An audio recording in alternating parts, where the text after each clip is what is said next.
Chacun de ces clubbeurs a eu son visage dûment scanné pour pouvoir entrer.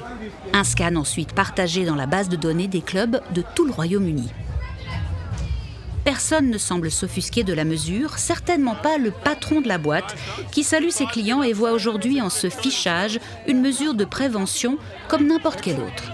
Si un client vient et agresse quelqu'un, s'il se comporte mal ou essaye de voler une boisson, s'il fait l'imbécile et qu'on ne veut pas qu'il revienne parce qu'il gâche la soirée des autres, alors on va bannir son profil pour l'empêcher de revenir.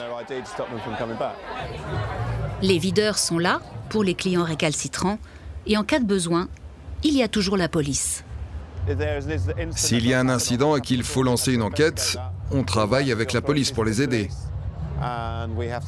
On leur donne toutes les informations qu'ils veulent. S'ils veulent nos images de caméras de surveillance ou s'ils nous demandent d'identifier des gens, on a notre base de données. Des études ont démontré que les systèmes de reconnaissance faciale font jusqu'à 100 fois plus d'erreurs avec les visages des personnes de couleur par rapport aux visages blancs. Pour l'activiste, les jeunes qu'il cherche à protéger risquent eux aussi d'être pris à tort pour des criminels. Il a donc déposé une plainte contre la police et demande une révision de la loi. La technologie devrait être strictement réglementée ou interdite, l'un ou l'autre. Ils disent que c'est un outil de justice, mais en fait c'est une arme contre le peuple.